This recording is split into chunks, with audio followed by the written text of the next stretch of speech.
the south of the United States lies the Republic of Mexico. In recent years, many Americans have discovered that it's a delightful vacation land. Their visits, however, are usually confined. The northwestern is a relatively unknown land to most Americans.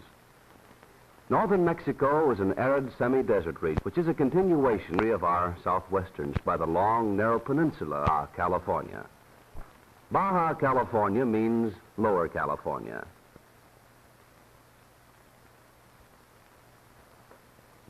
It is well named since actually an extension of the mountain ranges of our own California coast.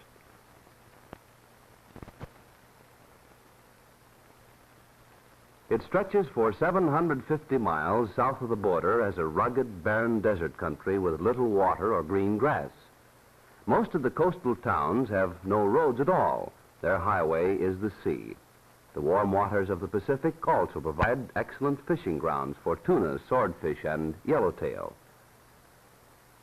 The most important coastal town of Baja California is Ensenada, situated on Todos Santos Bay, approximately 60 miles south of the United States border. Ensenada is the metropolitan center for a large agricultural community, as well as the government administrative center for Baja California. The principal industrial establishment is the fish cannery on the waterfront. Fish for the cannery are supplied by the deep-sea fishing fleet, which makes the broad bay its home. American fishing boats also use this port as a base of operation. Mingled among the fishing boats are yachts, which belong to American visitors. The tourist trade is a major industry in Ensenada. Many tourists drive down to Ensenada from San Diego over a good highway, attracted by the foreign atmosphere and the smart shops, which offer beautiful hand-woven wool blankets and fine Mexican silverwork.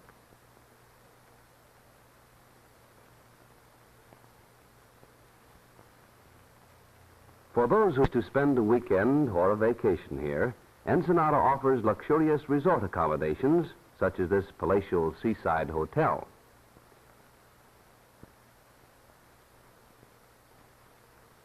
South of Ensenada are the mountains, waterless, rocky, and barren.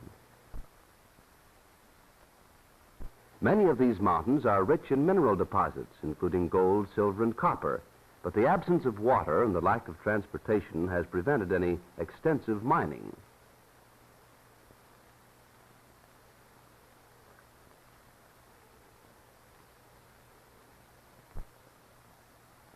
Nestled in among the rocky peaks are a few sheltered valleys, such as this one at Santa Tomas, where deep wells and irrigation bring out the wonderful fertility of the desert soil.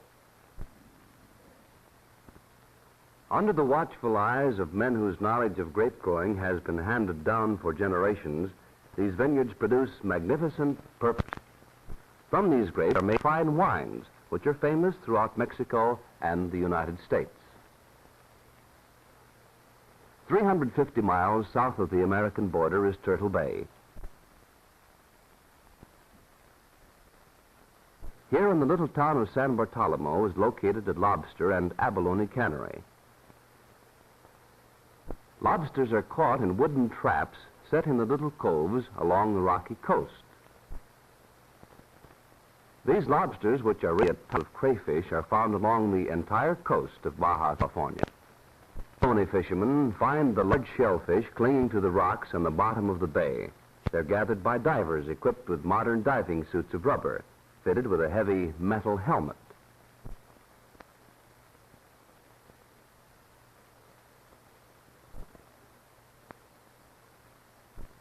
The water here is about 20 feet deep, but it's so clean that the diver can easily see to work.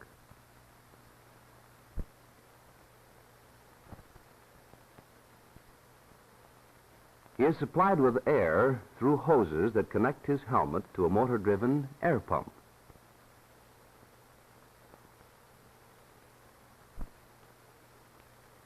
The diver puts the abalone into a net, which is pulled up by the men in the boat. Each abalone furnishes a large piece of rich white meat. The insides of the shells are a beautiful iridescent color. 150 miles below Turtle Bay is the great harbor of Magdalena Bay. This is reputed to be the finest natural harbor on the Pacific coast, but the lack of fresh water has prevented its commercial development. In fact, the single community on the bay is a tiny settlement on the eastern shore. The only fresh water in the area is found on one of the offshore islands. The local water carrier brings it from the island to the village in a small sailboat. Since the island is 20 miles away, he's able to make only one trip each day. The water, which is not too clean and has a peculiar taste, is transported in casks and old oil drums and sold to the townspeople for approximately 1 peso per cask. The people of the village make their living principally by fishing. The waters of Magdalena Bay are a famous commercial fishing ground, but the local fishermen usually fish from small boats or hand lines and catch only enough for themselves. Any fish which they do not need for themselves are dried and taken down the coast to be sold. Their homes are little wooden huts built on the beach, close to the water, without any of the conveniences which we consider as necessary. Because fresh water is so limited and expensive, the laundry is usually done with salt water, sometimes in wooden tubs and sometimes directly in the ocean. Lumber also is scarce, and the houses are built largely from driftwood and planks salvaged from shipwrecked vessels. Between fishing trips, there's little to do, and the men spend many pleasant hours sitting in the warm sun playing dominoes, which is one of the most popular games in Mexico. Even in such a small village, the school is an important place. It's just a one-room schoolhouse, and all grades have the same teacher.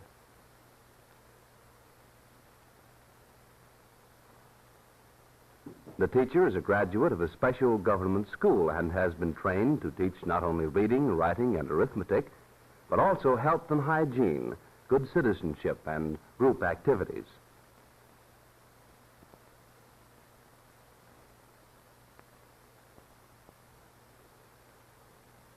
During the morning recess, the whole school chooses up sides and plays baseball. Baseball is as much a national game in Mexico as it is in the United States. At the tip of Baja California is Cape San Lucas and the town of San Lucas.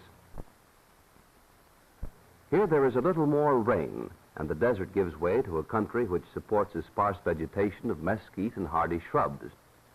Most of the rain falls during the late summer and early fall. Because of the long, dry months between rains, the trees are small and scattered.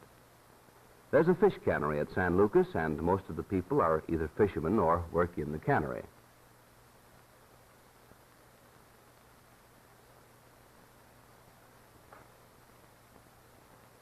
The post office is combined with the telegraph station. And here, the postmistress, who operates them both, also maintains a government weather station in the attractive garden behind her home.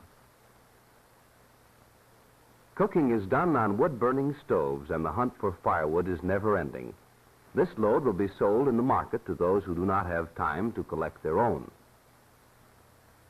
One good customer for firewood is the village baker.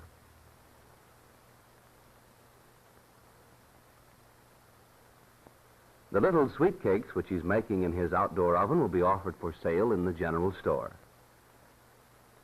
Water for the town is obtained from shallow public wells located near the dry riverbed. While these wells supply water all the year round, during the dry season the water in them becomes very low, and there is sufficient for only the most important needs.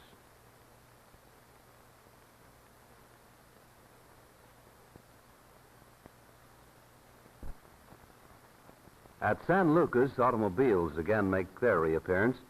This old car is used to bring vegetables into town from the nearby farming community of San Jose.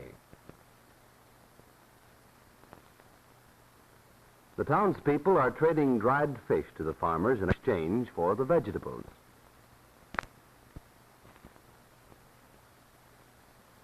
The sleepy little town marks the last of 700 miles of wild desert and empty beaches. For at Cape San Lucas, the peninsula of Baja California ends abruptly in tremendous cliffs, standing in majestic solitude, a fitting monument to a lonesome, forgotten land.